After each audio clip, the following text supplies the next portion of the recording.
Fáilte go baile acha clia éire. Nuair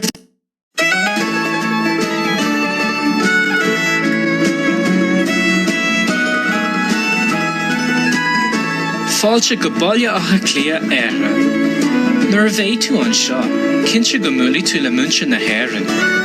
Deirtar nach bhfuil chomhí an, ach cairde nar thur tú at na fós orthu. Mar sin, leanaráid agus Aberlin. Nói tá béarla ag gach duine, ach an ró éas agad gur bí an ghaeilge teanga a figúil na héireann.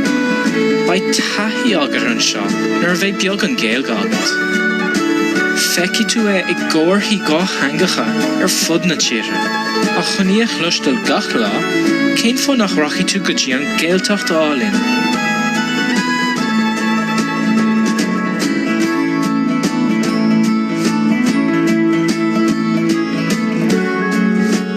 Fiú mar a labhraíonn tú ach beag an, ba áthasairíonn í a chluisteal agus lámh a chóirt duit. Tá an fógraíocht difriúil ach ba tú ábalta í a úsáid go tapa.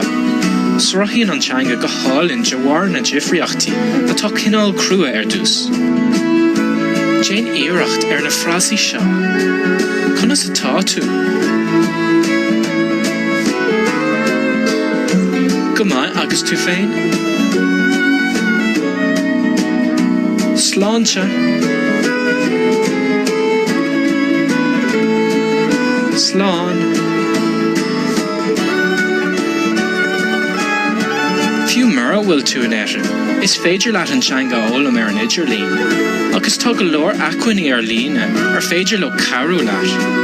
Má tá cúpla focail agat, is féidir do stádas Facebook nó Twitter as gaeilge scríomh. Mar hampla, scríomhhain, bhí mé im lá clia inniu. Má las tú do bhaint as an amatágat, agus tusa ag staidir gach lá, ba tú ag cant go tapa.